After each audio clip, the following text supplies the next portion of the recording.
Shubor nakaslem jong unongsan Hima. Myntri katanat social welfare jong sarkar jilla uba pol Lyngdoh ulaong.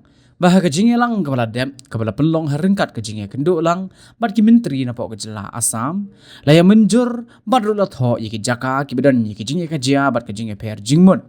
Kumta nakaliang jong ulaong ba usngot hikena ba Maria penlong yiki jing Jurip ka ba Bnai ki Bnai telang banwan kata ha Risaw. Namar ka jing temu kalong ban penpoi ke report hapo Bnai naiwing kumta don kamban long ke bala kre hagaban pendap yeki jing Jurip yeki Jaka Khappud ban penpoi ke report bat la yenu jor haki por ke ba mensua minta ka langpi kalalong ka snong ka ba jai.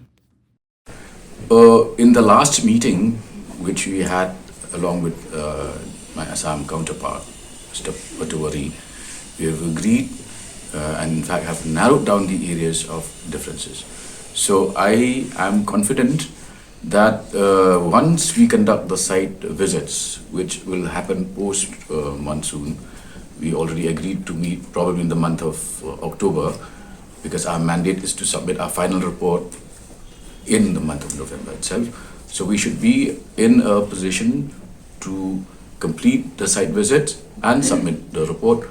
And you will appreciate the fact that today Lampi has become very tranquil and unlike in the recent past.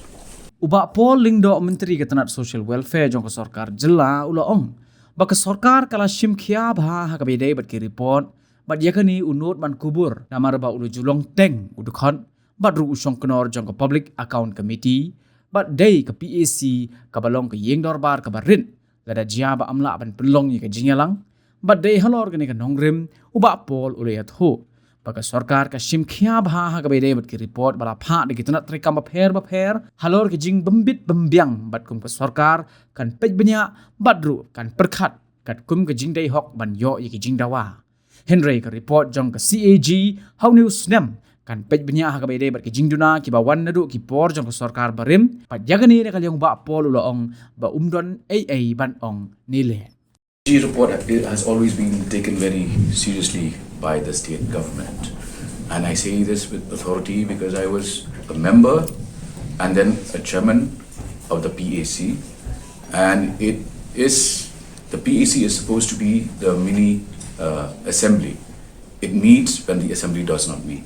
So we take its report very, very seriously, and whichever departments, wherever irregularities have been pointed out, those we will certainly look at with the seriousness it deserves.